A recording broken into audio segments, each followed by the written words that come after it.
Welcome to the Macmillan Report. I'm Marilyn Wilkes, your host, and our guest is Stephen Roach, a senior fellow and senior lecturer with the Jackson Institute for Global Affairs and Yale School of Management. Mr. Roach has spent 28 years in senior positions at Morgan Stanley, the bulk of that time as chief economist, and more recently as chairman of the firm's Asian businesses. In addition to his position at Yale, he remains the non-executive chairman of Morgan Stanley Asia. Mr. Roach has long been one of Wall Street's most influential economists. His most recent book, The Next Asia: Opportunities and Challenges for a New Globalization, analyzes Asia's economic imbalances and the dangers of the region's dependence on Western consumers. Today we'll talk with Mr. Roach about the future of China and what it means for the global economy. Welcome, Mr. Roach. Good to see you, Marilyn.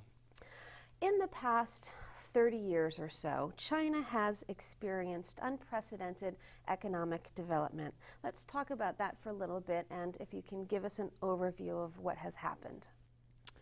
Well, you go back 30 years ago, Maryland, China post-Cultural Revolution, the economy was on the brink of collapse.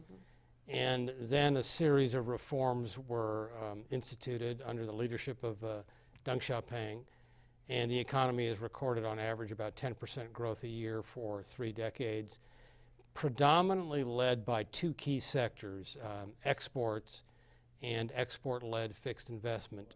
And the growth rate has truly been spectacular. The increases in the standard of living, the income for the average Chinese has moved up tenfold over that period. No country has ever experienced a development miracle like that.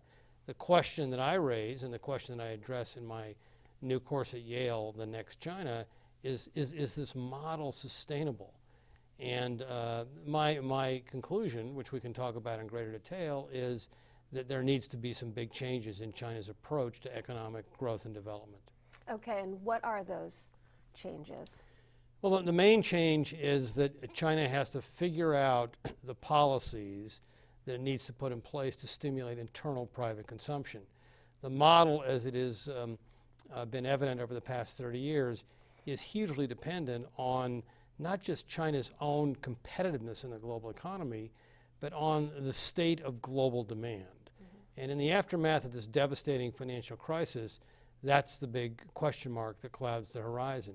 Consumers in America, Europe, Japan are going to be much less dynamic in supporting the external demand that underpins the Chinese export machine.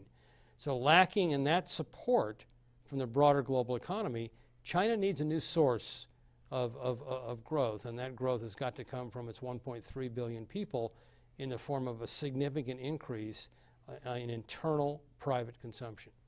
Okay, you recently wrote an op-ed piece for the New York Times, and you cite some challenges for the U.S. government, and then also there are some tensions, some similar tensions that are similar between the 2 countries. Let's talk about a little bit about that.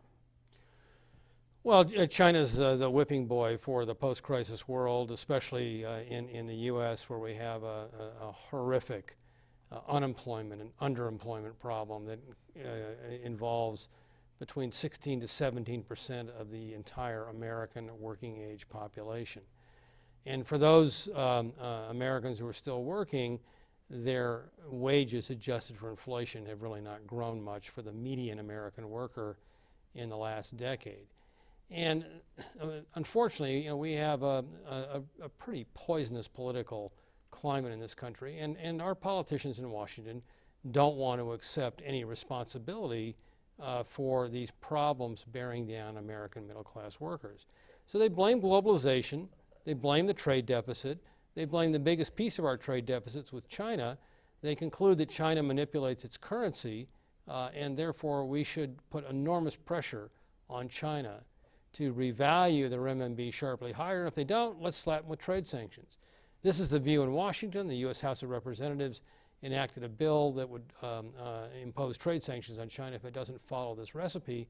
And yet, unfortunately, I believe this whole analysis, this prescription, is dead wrong. It reflects America's unwillingness to look in the mirror and figure out what really causes the savings problem and what we must do as a nation to address that. Okay, so what do you think the United States should do, and what do you think China should be doing in terms of working together to try and resolve these issues? Well, from the U.S. point of view, it's not that difficult to figure out that we don't have just a China problem. If you look at our trade statistics, last year, 2009, we had trade deficits with 90 countries. That's 9-0. That means excluding China, we had deficits with 89 other countries. We have a multilateral trade imbalance, not a bilateral trade problem. Simple math, simple economics tells you it's pretty logical that you don't fix a multilateral problem with a so-called bilateral fix. The reason we have a multilateral trade deficit in the United States is for one simple reason. We do not save. Lacking in saving, we must import surplus savings from abroad in order to grow and run huge current account and multilateral trade imbalances to attract the capital. If we want to fix our trade problems with China or with the other 89 countries we run deficits with, we've got to figure out how to save again. And that means we've got to control our budget deficit eventually and encourage American families to save the old-fashioned way, which they gave up doing during the era of excess when we saved out of asset bubbles. So these are our problems. These are not China's problems. In the same sense, China must be responsible for its surplus saving, which has certainly played a role in creating major global imbalances, and it must put in place policies to stimulate internal private consumption. I wrote about that in detail in the New York Times. It's very specific recommendations as to what I think China needs to do. And what are those recommendations? Well, you have to start with the idea that China's consumption share of its GDP is only about 36% right now, and amazingly enough, that's about half the ratio that exists in the U.S. So, you know, we consume too much, they consume too little. There are three things that need to be done explicitly by the Chinese to boost internal private consumption. First and foremost, they have to invest in the social safety net. This is Social Security, private pensions, unemployment insurance, medical insurance. They do that, they will draw down the excesses of fear-driven precautionary saving. Number two, they have to provide a lot of support to rural income. Still, 750 million Chinese live at relatively impoverished levels in the rural countrysides. So aggressive tax policy, rural land reform, IT-enabled connectivity, and policies that encourage rural-urban migration need to be emphasized. And third and finally, believe it or not, China, despite all its growth, doesn't generate enough jobs, and that's because most of the growth is driven by a manufacturing sector where you boost productivity by substituting machines for people. China has a very small and undeveloped services sector, which is a much more labor-intensive endeavor of economic activity, and it needs to promote policies that would encourage the expansion of industries like wholesale trade, retail trade, healthcare, hospitality, leisure, domestic transportation. You put those policies in place, and I'm very optimistic that China will do that in its upcoming 12th five-year plan to be enacted early next year, and the consumption share will move up. The idea you can achieve that by a currency revaluation on the part of China, I think, is ludicrous and far-fetched at best. Okay. Do you think that currency reevaluation will happen, though, nevertheless? The Chinese have been, since the middle of 2005, been allowing their currency, the renminbi, or some people refer to it as the yuan, to move up gradually vis-a-vis the dollar. It's up since the middle of 2005, a five-year period, about 23% against the dollar. By the way, when American congressmen first started bashing China back in 2005, they said that the Chinese renminbi was 25% undervalued against the dollar. The dollar's up 23 of those 25 points. They are still saying that the renminbi is 25% undervalued. I think their models are stuck. They need to sort of reboot the machine and figure out a new way to calculate these so-called valuation metrics. Okay.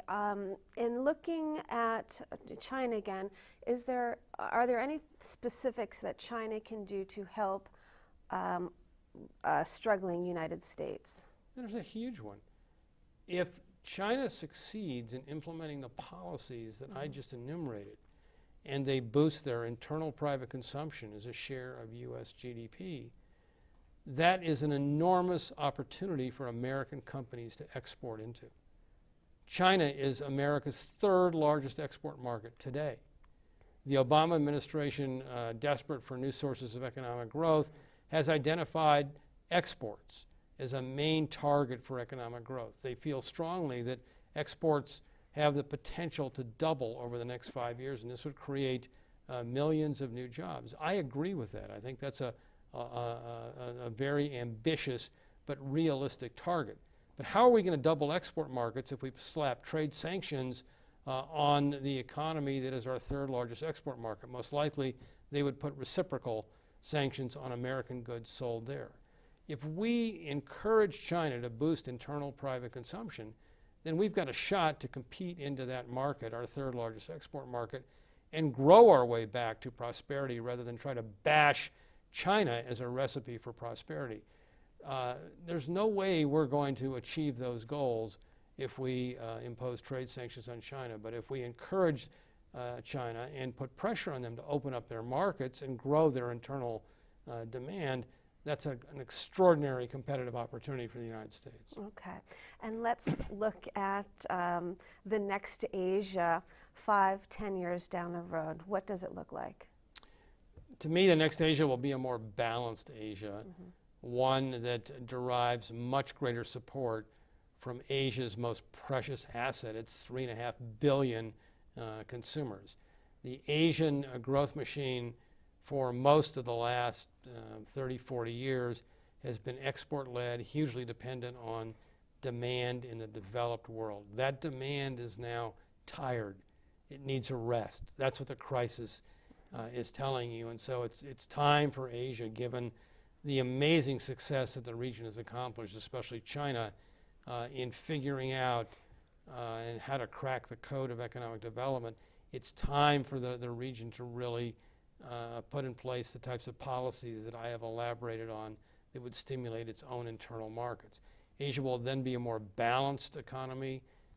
It will be an economy that derives much greater support from its services sector, less reliant on natural resources. As a result, less of a polluter in the world, and this will be important for a global village that is focused on climate change and cleaner world GDP growth. Very good. Thank you so much for being here with us today and sharing some of your work. It's a pleasure to be with you, Marilyn. For more information about Professor Roach and his work, please visit our website at yale.edu/Macmillan Report. Be sure to join us again for another episode of the Macmillan Report, made possible through funding from the Whitney and Betty Macmillan Center for International and Area Studies at Yale. Thank you very much.